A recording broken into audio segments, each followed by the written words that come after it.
প্রিয় শিক্ষার্থী বন্ধুরা, আশা করি তোমরা সকলে ভালো আছো।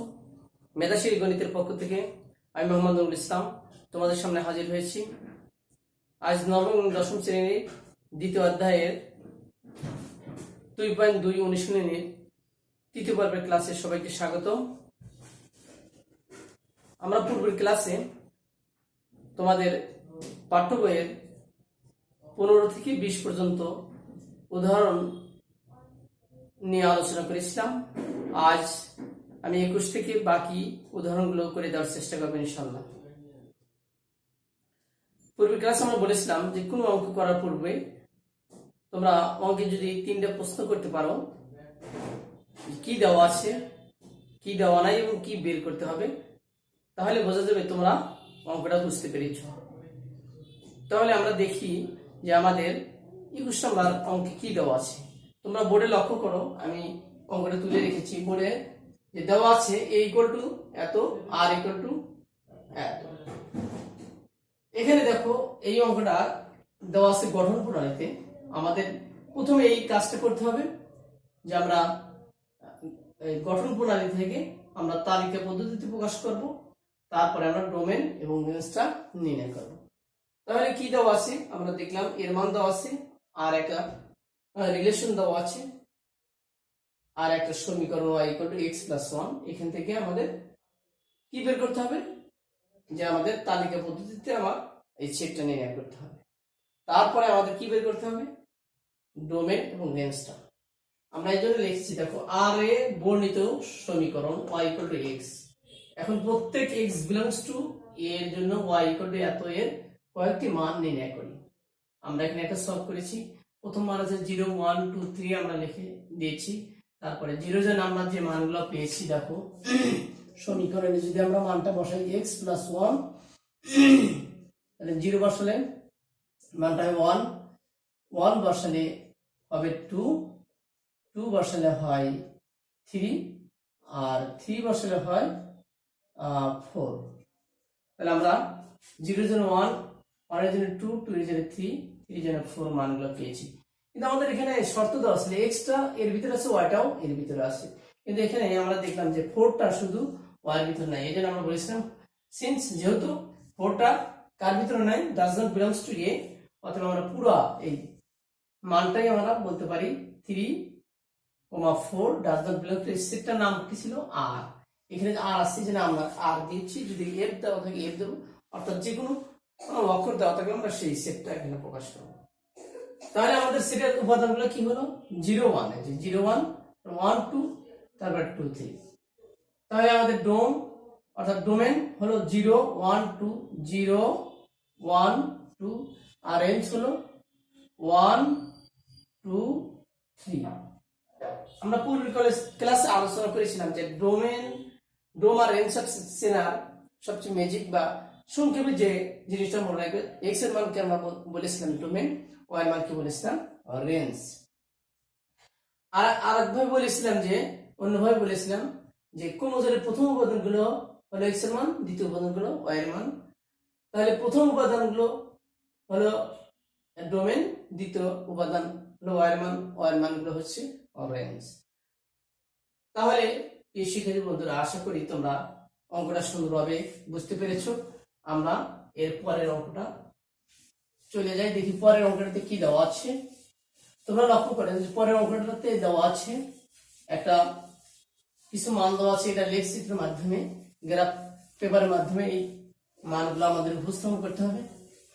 আমি এই অঙ্কটা নিয়ে আলোচনা করবো না, এই জন্য যে আমাদের এই বিষয়ে আমাদের তোমাদের মূল পাঠ্য বইয়ের 12.1, 2, 3, 4 বিস্তারিত আলোচনা করা আছে। আমরা যখন ওই অধ্যায় পড়াবো তখন এই মানগুলো কিভাবে গ্রাফ চিত্রে বসাতে হয় আমরা তখন আলোচনা করব। এরপরে আমরা যাব 23 নম্বর অঙ্কে। দেখো একটা ফাংশনের মান দেওয়া আছে, প্রমাণ করতে হবে আমাকে। তাহলে আমরা লিখি কি কি দেওয়া আছে 23 নম্বর অঙ্কে। এফ অফ দেওয়া আছে, আমরা লিখে দিই, দেওয়া আছে f of y equal to y cube minus 3 y square plus 1 y into one minus y, এটা দেওয়া আছে। আমাদের প্রমাণের বিষয়টা হলো, দেখো f of one by Y equal to f of অর্থাৎ function of one minus y, অর্থাৎ আমাদের এই দুইটা মান সমানভাবে আমাদের দেখাইতে হবে। তাহলে আমরা প্রথমে আমরা ওয়াই এর পরিবর্তে কি করব, ওয়ান বাই ওয়াইটা বসিয়ে দেব। আমরা বা দিয়ে লিখি বা F of one by Y, তাহলে ডাইন সাইডে যেখানে ওয়াই আছে সেখানে আমরা ওয়ান বাই ওয়াইটা বসিয়ে দিলাম। তাহলে এই 3 ইন্টু কি হবে ওয়ান বাই ওয়াই এর উপরে এটা স্কয়ার হবে প্লাস ওয়ান, নিচে one by Y into one minus one by Y হলো। এখন দেখো এখানে আমাদের উপরে মানটা কি হলো, one by Y cube, 3 by Y square plus one. এখানে যদি আমরা লসাগু করি তাহলে কি হবে, Y minus one by Y. আমরা এই চিহ্নটাকে কি বলি, ভাগ চিহ্ন। আচ্ছা, তার পূর্বে আমরা আগে লসাগুটা করে নেই। উপরে আমরা জানি যে ভগ্নাংশ থাকলে আমাদের কি করতে হবে, লসাগু ওয়াই কিউ ওয়াই স্কয়ার লসাগু ওয়াই কিউ। তাহলে এখানে হলো ওয়ান মাইনাস কি হবে 3 ওয়াই, এখানে দুইটা ওয়াই আছে, এখানে তিনটা, একটা কাটা যাবে একটা থেকে যাবে, আর এখানে ওয়াই কিউ হবে। আর নিচে কি হয় দেখো, Y minus one by Y, ওই গুণ হয় ওয়াই স্কয়ার হলো। আমরা এই চিহ্নটাকে ভগ্নাংশে কি বলি, ভাগ চিহ্ন বলি। ভাগ থাকলে কি হয়, আমরা উল্টে দিয়ে কি হবে, লবটা হরটা লব হবে। তাহলে প্রথমটা লিখি আমরা one minus 3 Y plus Y cube, নিচে ওয়াই কিউ গুণন দিলাম, হরটা লব হলো ওয়াই স্কয়ার, আর নিচে ওয়াই মাইনাস ওয়ান আসলো। তাহলে ওয়াই স্কয়ার আর ওয়াই কিউ কাটলে ওয়াই থাকে। তাহলে আমরা লেফট হ্যান্ড সাইডের মান আমরা পেয়ে গেছি, one minus 3 Y plus Y cube, আর নিচে থাকলো y into y minus one. আশা করি তোমরা সঙ্গে বুঝতে পেরেছো। শুধু ওয়াই এর পরিবর্তে ওয়ান বাই ওয়াই এখানে রিপ্লেস করেছি। রিপ্লেস করার পরে আমরা কি করলাম, লসাগু করলাম। লসাগু করার পরে এখানে কি ভাগ ছিল, এই জন্য আমরা উল্টিয়ে দিলাম। লবটা হরটা লব চেঞ্জ হয়ে আমাদের কাঙ্ক্ষিত রেজাল্ট চলে আসলো। আমরা লিখবো অতএব F of one by Y equal to, আমরা এই মানটা পেয়েছি। এখন আমরা একইভাবে আমরা মান বের করব। ওয়াই এর পরিবর্তে এবার বসাবো কি, ওয়ান মাইনাস ওয়াই। তাহলে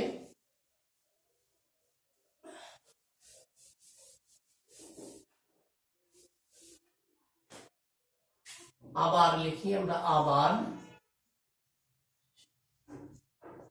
এফ অফ ওয়াই বা দিলাম, বা দিয়ে আমরা এটা ওয়াই এর পরিবর্তে ওয়ান বাই ওয়াই এখানে বসিয়ে, যেখানে ওয়াই ছিল সেখানে ওয়ান বাই ওয়াইটা বসিয়ে দেবো। তাহলে এখানে ছিল ওয়াই কিউ, তাহলে one minus Y to the power whole cube, 3 into one minus Y whole square plus one, নিচে হবে ওয়ান মাইনাস ওয়াই, আর এখানে হবে ওয়ান আছে, ওয়াই এর পরিবর্তে কি হচ্ছে ওয়ান মাইনাস ওয়াই হইতেছে। দেখো এখানে আমরা একটা সেকেন্ড ব্রেকেট ইউজ করছি, কারণ এখানে চিহ্নটা চেঞ্জ হবে, এই কারণে আমরা এখানে এই চিহ্নটা চেঞ্জ করেছি। এখন আমরা দেখি কত হয় উপরে। উপরে দেখো এখানে a minus b whole cube সূত্র পড়ে গেছে, তার মানে দিয়ে দিই a cube minus 3 square b plus 3 a b square minus b cube, b cube বলতে ওয়াই কিউ।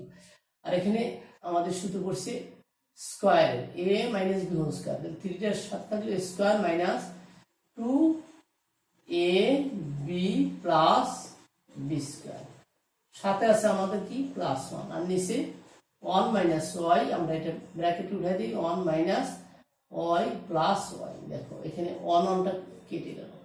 তাহলে আমাদের উপরে কি মান রইল বাকি, ওয়ান কি মানে ওয়ান, তাহলে এখানে এইটা গুণ করলে 3 ওয়াই, তারপর এখানে 3 ওয়াই স্কয়ার, তার মানে আছে, তারপর আছে ওয়াই কিউ। এখন 3 দিয়ে গুণ করলে ওয়ান স্কয়ার মানে ওয়ান, 3 এর সাথে ওয়ান গুণ করলে কি হবে 3, মাইনাস মাইনাসে কি হবে প্লাস, 3 দুগুণা কত 6 হয়, মাইনাসে প্লাসে মাইনাস, এখানে হবে 3 ওয়াই স্কয়ার প্লাস 1। দেখো এই 3 ওয়াই স্কয়ার একটা প্লাস একটা মাইনাস, এটা আমাদের বাদ গেল। আর নিচে কি আছে Y into one minus Y. তাহলে দেখো আমাদের এই ওয়ান এই 1 আর এই 1 +2 আর এখানে আছে -3, তাহলে আমাদের যোগ বিয়োগ করলে -1 হয়। এখানে আছে -3, এখানে আছে +6y, তাহলে থাকলে 3y প্লাস এটার চিহ্ন বড় আর থাকে -y3, আর নিচে আছে কি y × 1 - y। আমরা যদি উপরে একটা মাইনাসটা কমন নেই তাহলে দেখো কি দাঁড়ায় আমাদের এখানে, মাইনাসটা কমন নিলে আমাদের হবে কি 1 - 3y প্লাস y3, আর নিচে মাইনাসটা কমন নিলে y তো থেকে যাবে সাথে, আর yটা সামনে চলে আসলো, 1টা পিছনে গেল, তাহলে মাইনাস মাইনাস কাটা গেল। তাহলে আমাদের কি থাকবে এখানে, আমরা লিখে দিই 1 - 3y plus y3 by y × y - 1। আমরা দেখো আমরা বাম পক্ষে যা পেয়েছিলাম অর্থাৎ 1/y এর মান যা পেয়েছি, f of 1 - y এর মান তাই পেয়েছি। তার মানে আমরা লিখতে পারি অতএব left hand side equal two right hand side লিখে আমরা শুড লিখে দিতে পারি, শুড। আশা করি তোমরা সুন্দরভাবে অঙ্কটা বুঝতে পেরেছো। আমরা এরপরে পরের অঙ্কটা আছে কত 24 নম্বর। 24 নম্বর অঙ্কটা আমরা করে দেবো ইনশাআল্লাহ। 24 নম্বর অঙ্ক করার পূর্বে আমরা বলি এই অঙ্কটা কিন্তু এই চ্যাপ্টারের না, এটা হলো 2.1 এর অঙ্ক, এখানে সৃজনশীল আকারে দেওয়া আছে। তারপরে আমরা অঙ্কটা করছি, দেখি আমাদের 24 নম্বরে কি দেওয়া আছে। প্রথমে আমরা দেখি কি কি দেওয়া আছে। প্রথমে ক নাম্বার 24 এর কতে আমাকে কি বলেছে, আমাকে বলেছে এ পূরকের মান বের করতে। তাহলে এ পূরকের মানটা বের করতে হলে আমার কোথায় এ পূরক সেট কাকে বলে, মানে সার্বিক সেট থেকে ওই সেটটা বাদ দিলে যে সেটটা পারে সেটা বলা হয় ওই সেটের পূরক সেট। তাহলে আমরা সার্বিক সেটের মানটা আগে নির্ণয় করি। দেওয়া আছে সার্বিক set U x such that x কি বলেছে x belongs to n এবং এর মান দেওয়া আছে x টা less than or equal to 6। তার মানে কি আমাদের মানটা n টা হচ্ছে স্বাভাবিক সংখ্যা, শুরু হয় 1 থেকে, সবগুলো পূর্ণ সংখ্যা। তাহলে এমন সংখ্যা নিতে হবে যারা 1 থেকে 6 পর্যন্ত সবগুলোই পূর্ণ সংখ্যা। তাহলে এটার সেটের উপাদান হচ্ছে 1 2 3 4 5 6। তাহলে আমি আরেকবার বলছি, এটা হচ্ছে x টা আজকের ভিতরে স্বাভাবিক সংখ্যা শুরু হয় 1 থেকে। তাহলে লিমিট দেওয়া আছে যে 1 থেকে আমরা 6 এর উপরে যেতে পারবো না, সর্বোচ্চ 6 পর্যন্ত। এই জন্য আমরা 6 পর্যন্ত মানটা নিয়ে নিলাম। এর মানটা কি দেওয়া আছে দেখো, x such that x কি বলা আছে মৌলিক সংখ্যা, মৌলিক সংখ্যা। আর শর্তটা দেওয়া আছে দেখো x less than or equal to 5, মানে মৌলিক সংখ্যা লিখতে হবে 1 থেকে 5 এর মাঝে। কি কি মৌলিক সংখ্যা আছে দেখো তো, আমরা যদি সর্বোচ্চ সবচেয়ে ছোট মৌলিক সংখ্যা হলো 2, তারপরে 3, তারপর 5। অনেক সময় তোমাদের টিকের মধ্যে আছে সবচেয়ে যে ক্ষুদ্রতম মৌলিক সংখ্যা কোনটি, তাহলে সবচেয়ে ক্ষুদ্রতম মৌলিক সংখ্যা হচ্ছে আমাদের 2। এখন আমরা এ পূরকের মান নির্ণয় করতে পারি, অতএব লিখতে পারি এ কমপ্লিমেন্ট অথবা পূরক। আমরা এই চিহ্ন ব্যবহার করতে পারি, কিন্তু তোমরা এই চিহ্ন কখনো ব্যবহার করবে না, কারণ পরীক্ষা যদি প্রশ্নে যদি সি দেওয়া থাকে সি লিখবে, আর যদি পূরক চিহ্ন দেওয়া থাকে তাহলে পূরক চিহ্নটা লিখবে। এটা আসে কি থেকে, সার্বিক সেট থেকে ওই সেটটা বাদ যাবে। তাহলে সার্বিক সেটের মান হলো 1 2 3 4 5 6, আর এর মানটা কি 2 3 5। তাহলে আমার মান হলো কি 2 2 কাটা গেল, 3 গেল, 5 গেল, থাকলো আমার কত 1 4 6। আমরা পেয়েছি ক নম্বরের আনসার। এখানে দেখো আমি একটা কথা বলে রাখি যে পূরক সেটটা কি। আসলে প্রথম সেটের যে সকল উপাদান আমরা সংক্ষেপে যদি বলি, তাহলে প্রথমে যে সেটটা থাকবে সেই সেটের যে সকল উপাদান দ্বিতীয় সেটের মধ্যে নাই, ওই উপাদানগুলো নিয়ে গঠিত সেটকেই পূরক সেট বলা হয়। তাহলে দেখো 2 3 5 এই সেটে ছিল, এই জন্য আমরা বাদ দিয়েছি। প্রায় বিয়োগের মতোই, তাহলে বাকি থাকলো কি 1 4 6। তাহলে এই চ্যাপ্টারের অঙ্ক যদি তোমাদের পারতে চাও তাহলে অবশ্যই তোমাদের সংখ্যাগুলো মনে রাখতে হবে।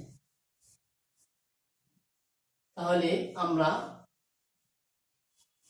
1 নম্বরের অ্যান্সারটা পেয়ে গেলাম। আমরা এখানে এটা হলো এর মান, এটা হলো এর মান, আমরা এটা লিখে রাখলাম মনে রাখার জন্য।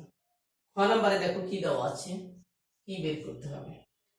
খ নম্বরে আমাদের বলেছে এ ইউনিয়ন বি, তাহলে বি এর মানটা আমার দরকার, তাহলে বি এর মানটা আমরা লিখি। দেওয়া আছে বি এর উপরে কি শর্ত দেওয়া আছে, দেওয়া আছে B equal to X such that X হলো কি বলা আছে, দেখো বি এর মানটা এক জোড় সংখ্যা, এক্স হলো জোড় সংখ্যা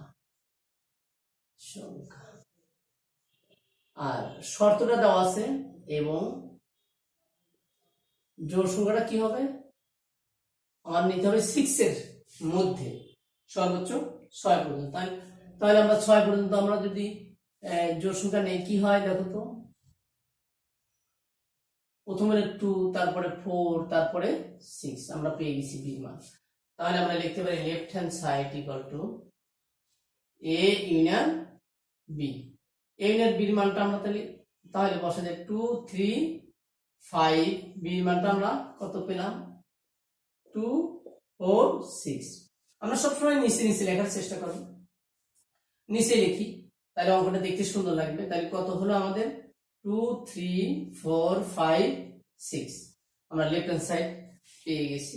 এখন আমরা রাইট হ্যান্ড সাইডের মানটা বের করব। দেখো রাইট হ্যান্ড সাইডে কি দেওয়া আছে, রাইট হ্যান্ড সাইডে আমাদের বলা আছে এ বাদ বি, বি বাদ এ, এ ইন্টারসেকশন বি। তাহলে আমরা প্রথমে বের করি, অতএব এ বাদ বি মানটা বের করি। এর মানটা আমরা জানি 2 3 5, বির মানটা কি 2 4 6। তাহলে এখানে আমার মানটা হচ্ছে কি দেখো, আমাদের মানটা হচ্ছে বাদ দিলে 2 বাদ যাবে, থাকবে 3 5, কত 3 5। আমরা এ বাদ বি মান পেয়ে গেলাম। আর বাদ সেটটা একটু আগে বলেছিলাম যে প্রথম সেটে যে উপাদানগুলো দ্বিতীয় সেটের মধ্যে নাই, ওই উপাদানগুলো নিয়ে দ্বিতীয় সেটটা হলো বাদ সেট। কিন্তু দেখা যাচ্ছে এখানে দ্বিতীয় সেটে 4 আর 6 আছে, কিন্তু আমাদের সংজ্ঞায় কি বলা আছে যে প্রথম সেটের যে উপাদানগুলো দ্বিতীয় সেটের মধ্যে নাই। আমরা তো বলি নাই যে দ্বিতীয় সেটের যে উপাদানগুলো প্রথম সেটের মধ্যে নাই, এই কথা বলি নাই। এই জন্য আমাদের অ্যান্সার হবে কি 3 এবং 5। এরপর দেখো বি বাদ, তাহলে আমরা বি বাদ এর মানটা বের করি। বি এর মানটা আমাদের 2 4 6 বাদ হলো এ 2 3 5। তাহলে এখানে মানটা হয় কি 2 2 বাদ যাবে, তাহলে থাকবে এখানে দেখো উল্টা 4 6, কারণ 4 6টা দ্বিতীয় সেটের মধ্যে নেই। এরপর আমরা এরপর এ ইন্টারসেকশন বি, তাই তো, হ্যাঁ এ ইন্টারসেকশন বির মান, তাহলে এর মান 2 3 5, বির মান দেওয়া হচ্ছে 2 4 6। আমরা কি পাই দেখো, এটা হলো কমন, দুটি সেটের মধ্যে দুই বা ততোধিক সেটের মধ্যে কমন উপাদান নিয়ে গঠিত সেটটা হলো ইন্টারসেকশন বা সেট চেক। তাহলে এখানে আমার কমন আছে 2, তাহলে আমার হলো 2। তাহলে আমরা এবারে লিখতে পারি left hand side, right hand side. Left hand সাইডে তো আমরা মান বের করে রাখছি, আর রাইট হ্যান্ড সাইডে আমরা কি পাবো, তাহলে এ বাদ বি সংযোগ বি বাদ এ সংযোগ এ ইন্টারসেকশন বি। মানটা আমরা বসিয়ে দিই। দেখো এটা পেয়েছি 3 5 সংযোগ এটা পেয়েছি 4 6, আর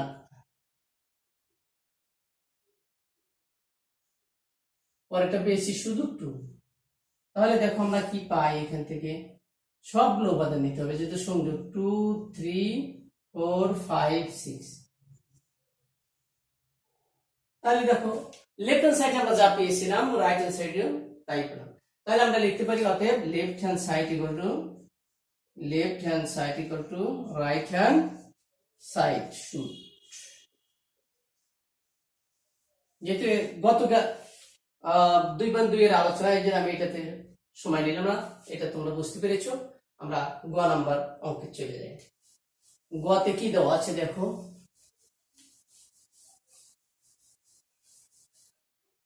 গ নাম্বার অঙ্কে দেওয়া আছে A intersection C plus B. তাহলে সির মানটা আমার 9, সির মানটা আমাকে আগে নির্ণয় করতে হবে। সি ইকুয়াল টু দেওয়া আছে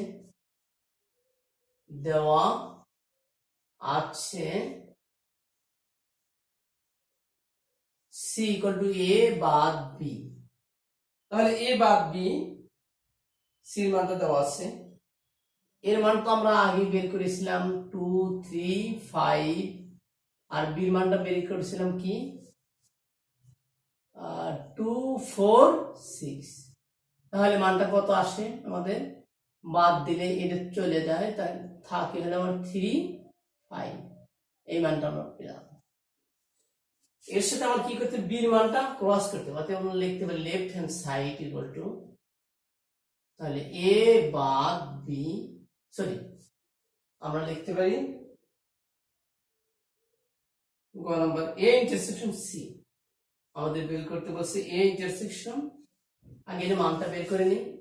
অতএব লিখতে পারি এ ইন্টারসেকশন সি। এর মান তো আমরা পেয়েছি 2 3 5, আর সির মান পেলাম কত 3 5। তাহলে এখানে আমরা লিখতে পারি কমন আছে হলো আমার 3 5, তাহলে আমাদের অ্যান্সার হয় 3 5। এখন আমরা লিখতে পারি লেফট হ্যান্ড সাইড, অতএব left hand side equal to, আমরা এ ইন্টারসেকশন সি এর সাথে কি হবে ক্রস বি, মানটা বসিয়ে দাও। তাহলে এটা এ ইন্টারসেকশন সি এর মান আমরা পেয়েছি 3 5, আর বি এর মানটা পেলাম কত 3 5, বি এর মানটা পেয়েছি 2 4 6। তাহলে এখানে দেখো, যেহেতু কার্টেসিয়ান প্রোডাক্টস আমরা এর আগে আলোচনা করেছিলাম যে প্রথম সেটের উপাদান প্রথমে, দ্বিতীয় সেটের উপাদান দ্বিতীয় স্থানে রেখে যে ক্রোমোজোম গঠন করা যায়। তাহলে আমরা ক্রোমোজোম গঠন করি, 3 এর সাথে হবে 2, তারপরে 3 এর সাথে 4, 3 এর সাথে 6, এরপর কি হবে 5 এর সাথে 2, 5 এর সাথে 4, 5 এর সাথে 6। দেখো এখানে তোমরা যে জিনিসটা ভুল করো সেটা হলো, এখানে সবগুলোতে তোমরা সেকেন্ড ব্র্যাকেট দাও, কিন্তু আমরা সংজ্ঞায় কি বলেছিলাম, ক্রোমোজোম যে কার্টেসিয়ান প্রোডাক্টস এর যে সংজ্ঞাটা ছিল, প্রথম সেটের উপাদান প্রথমে, দ্বিতীয় সেটের উপাদান দ্বিতীয় স্থানে যে ক্রোমোজোম গঠন করা যায়। আর ক্রোমোজোমের ম্যাজিক কথা যেটা বলেছিলাম যে মনে রাখার যে কায়দাটা, ক্রোমোজোম অর্থই ফার্স্ট ব্র্যাকেট। তাই এখানে আমরা সেকেন্ড ব্র্যাকেট দেওয়ার কোনো প্রশ্নই ওঠে না, যেহেতু সংজ্ঞার ভিতরে বলছি যে প্রথম সেটের উপাদান প্রথমে, দ্বিতীয় সেটের উপাদান দ্বিতীয় স্থান থেকে যে ক্রোমোজোম গঠন করা যায়, ক্রোমোজোম মানে ফার্স্ট ব্র্যাকেটে আমরা প্রকাশ করলাম। তাহলে আমরা বাম পক্ষ পেয়ে গেছি। এরপর আমরা দেখি ডাইন পক্ষে কি বলা আছে। ডাইন পক্ষে আমরা নিয়ে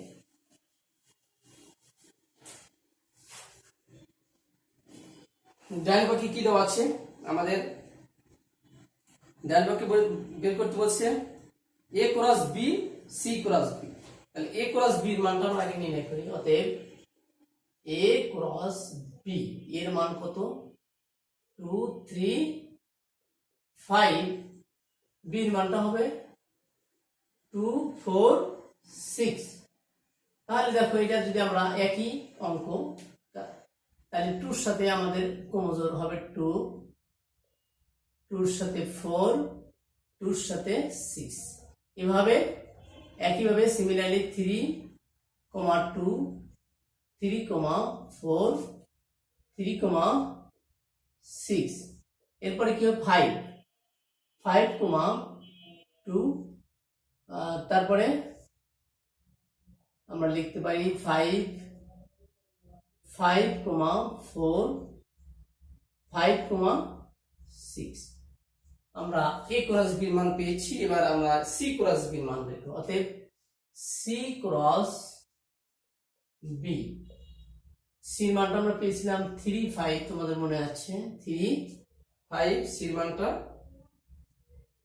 3 5, আর বি মানটা ছিল কত 2 4 6।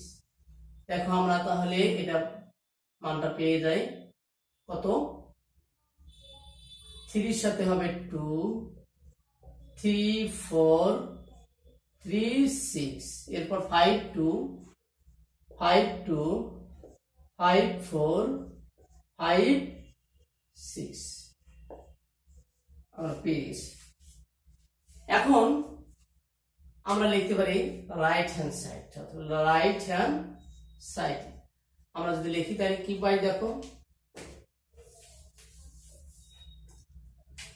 এটা লিখতে হবে রাইট হ্যান্ড সাইডে লিখলে আমাদের প্রথমে a ক্রস b, তার সাথে কি দেওয়া আছে ইন্টারসেকশন c ক্রস b।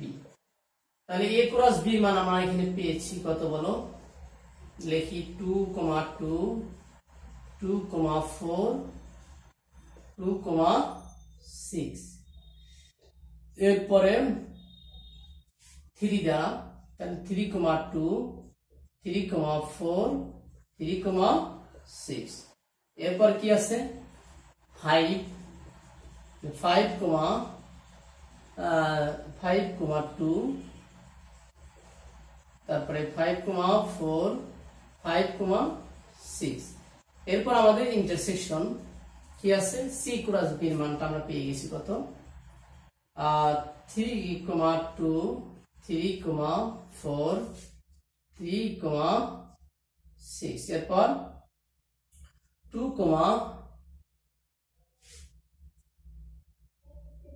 5।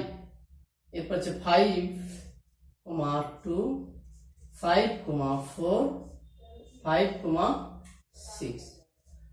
তাহলে দেখো দুই রাশির মধ্যে আমাদের কমন উপাদান কি আছে 3, 2। প্রথমে 3, 2 দেখো এখানে 3, 2 আমরা লিখে নেই 3, 2, তার 3, 4, 3, 4 আমরা লিখলাম এখানে 3, 4, 3, 6 লিখি 3, 6 এখানে 3, 6, 5, 2, 5, 2 এখানে 5, 2 তারপরে 5, 4 এখানে আছে 5, 4 তার 5, 6 এখানে আছে এখানে আছে। তাহলে দেখো প্রিয় শিক্ষার্থী বন্ধুরা এখানে লেফট হ্যান্ড সাইডে আমরা যা পেয়েছি রাইট হ্যান্ড সাইডেও আমরা তাই পেলাম। অথবা আমরা বলতে পারি যে left hand side equal two right hand side প্রমাণিত। তাহলে আশা করি আজকের যে আলোচনা আমাদের ছিল প্রত্যেকটা অঙ্কই তোমরা বুঝতে পেরেছো। Left hand side equal two right hand side লিখে আমরা দেখাইতে বলছি সুর লিখে দিলাম। তাহলে আজকের যে আলোচনার মধ্যে তোমাদের যদি কোনো বোঝার কোনো ঘাটতি বা কমতি থাকে আমার কমেন্ট বক্সে কমেন্ট করলে আগামী ক্লাসগুলোতে আমি সেগুলো আবার বুঝিয়ে দেব। তারপরে আগামী ক্লাসটা আমরা আজকে আমাদের এটা হলো 24 নম্বর পর্যন্ত আমরা করলাম, 25 থেকে আমরা আগামী ক্লাস শুরু করব। আগামী ক্লাস দেখার জন্য তোমাদের সবাইকে আমন্ত্রণ জানিয়ে আজকের মতো এখানে বিদায় নিচ্ছি। আগামী ক্লাস দেখা পর্যন্ত তোমরা ভালো এবং সুস্থ থাকো এই কামনা করে বিদায় নিচ্ছি। আল্লাহ হাফেজ। আসসালামু আলাইকুম ওয়া রাহমাতুল্লাহ।